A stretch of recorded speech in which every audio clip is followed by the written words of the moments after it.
I'm changing the oil on my 1991 Chevy K1500.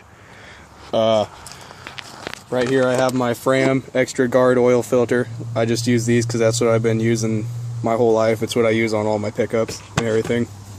And then I have Chevron Supreme 10W30 gasoline engine motor oil.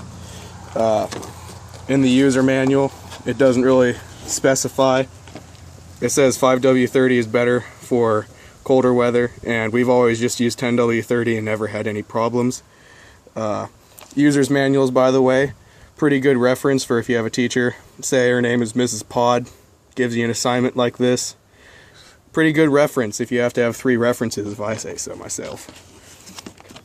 I already have the oil drained out and the oil filter off. You can see right there is the opening, and then I'm going to put on the new fuel filter, or the oil filter, which will go somewhere up in there, kind of. Can't really see it right now because I'm not underneath the truck. But first, let's talk about why it's important to change your oil.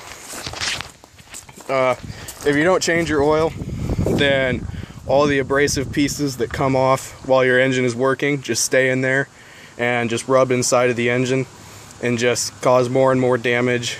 It dilutes the oil, and then heat and dirt over time will also lessen the lubricating effects of the motor oil. There's a great video that I'm going to put in the description by a guy named Bo Borum or something, I think is his name, and it shows what happens when you go a while without changing your motor oil, without getting too far into taking apart the engine or anything, and just to show you how much that can actually cost.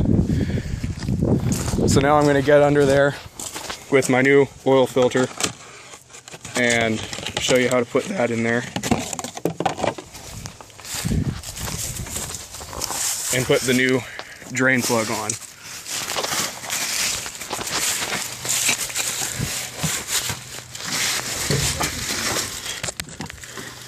You grab me the ratchet, it's right up there. The drain plug is just a 9/16. You just need a 9/16 ratchet or end wrench, and it just screws right back in there after the engine oil is completely drained. Before you drain out the engine oil, it's probably best to warm up the engine for a good 5 minutes. That way you can get all the sludge and everything down into the oil pan. Get everything out of there. That way you can just replace it with mostly new engine oil rather than having old engine oil in there. By the way, you're going to need 5 quarts of whatever type of oil you're going to use to fill this up.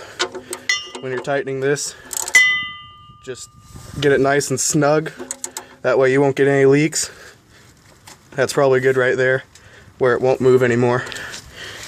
The oil filter is a little bit trickier. It's going to go, let me find it.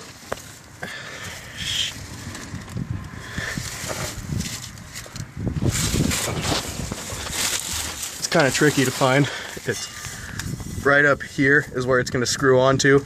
You'll just screw your oil filter onto there. You want to put some oil around the rubber seal first before you do that, just so you can make sure you can get the best seal possible. I'm just going to skip videotaping this part because it's kind of tricky. But there's instructions on the side of your oil filter. Once your filter hits, you can feel it hit the base. You go another about a turn and a half or so to tighten it. If you tighten it too much, then it's going to be a pain to get it off the next time. Now you can see that the oil filter is in there, and I got it tightened down to where it needs to be. So now it's time to put your oil in. And like I said, it takes about 5 quarts.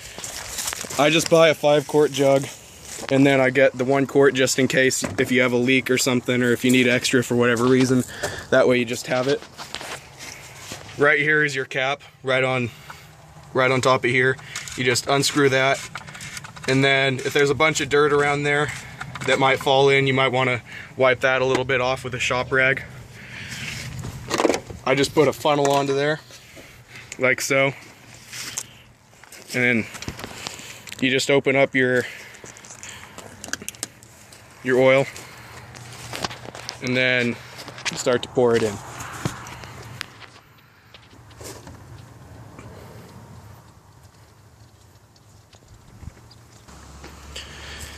So now I started adding in the oil.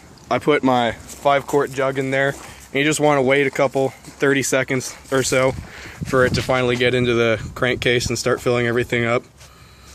And then you're gonna run it for a couple, say 20-30 seconds, just so it can fill up you can get your stuff that's supposed to go into the oil filter and everything before you check it. And you want to make sure that when you're doing all this that you're on a nice level surface, so when you check you get a good reading. So let me start her up for a little bit.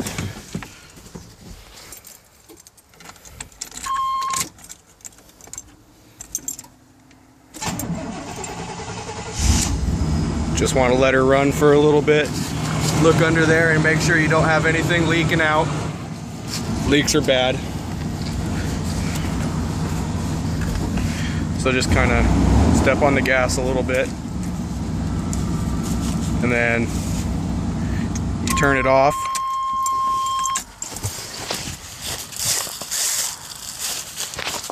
You come over here to your dipstick.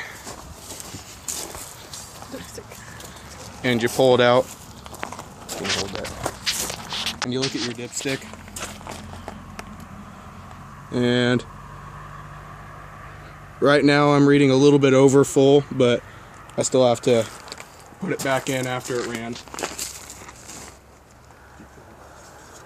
So you put it back in, let it sit for a couple seconds, and then pull it out. And if you look at it, it's right inside of that cross hatching, and we're right about where we need to be. So the oil is all good. While you're doing this, next time you change your oil, there's a laboratory called Blackstone Labs. They have some pretty good information on how to change your oil. That's where I got some of the stuff that I learned. And actually you can send in a sample of your oil to make sure that it is all good. Go. If you did all the steps that I told you to, then your baby should be running just as good as new.